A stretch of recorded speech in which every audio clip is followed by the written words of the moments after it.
گوجری زبان میں اپڈیٹ سنیے۔ ہندوستان نے اپنے زیر تسلط جموں کشمیر میں ایک سوچی سمجھی سازش کے تحت مسلمانہ کا سیاسی، ثقافتی اور مذہبی اقدار نہ مٹان واسطے ہر سطح پر اپنی کوشش تیز کر چھوڑی ہے۔ مودی کا زعفرانی بریگیڈ نے مقبوضہ ریاست جموں کشمیر میں مسلمانہ کے خلاف ثقافتی جنگ چھیڑ رکھی ہے۔ بی جے پی کی زیر قیادت بھارتی حکومت کشمیر میں اپنا ثقافتی حملہ واسطے سیاست نہ کور کا طور پر استعمال کر رہی ہے۔ گلمرگ فیشن شو بھی کشمیری ثقافت اور مذہبی اقدار پر حملہ کا سلسلہ کی ایک کڑی ہے۔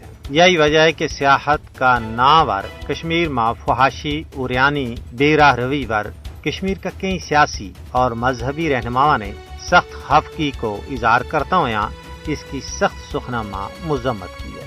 کل جماعتی حریت کانفرنس کا سینئر رہنما میر وائز عمر فاروق اور نے اپنا بیان میں کھل کے کیا ہے کہ سیاحت کا فروغ کی آڑ میں فحاشی اور اوریانی نہ کشمیر کا لوگ کسی بھی صورت میں قبول نہیں کر سیں۔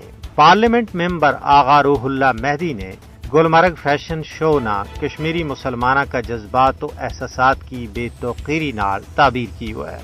دوسرے پاس بھارت کے زیر تسلط جموں کشمیر کا مفتی اعظم مفتی ناصر الاسلام نے گلمرگ میں رمضان المبارک کے دوران نیم اوریاں فیشن شو کا انعقاد کی سخت الفاظ میں مذمت کرتا ہوں کیوں ہے کہ اس سلسلہ نہ کسی بھی صورت میں برداشت نہیں کی جا سکے اور کیوں ہے کہ یہ مسلمانہ کی روایت اور مذہبی اقدار کی سنگین خلاف ورزی ہے۔ مفتی ناصر الاسلام اور نے قابض حکام پر زور دیتا ہے کہ وہ مقبوضہ ریاست جموں کشمیر میں اس طرح کی فوج سرگرمیاں کی روک تھام واسطے سخت اقدامات کریں جیڑی کشمیریوں کی ثقافتی اور مذہبی شناخت نہ مسخ کر رہی ہیں۔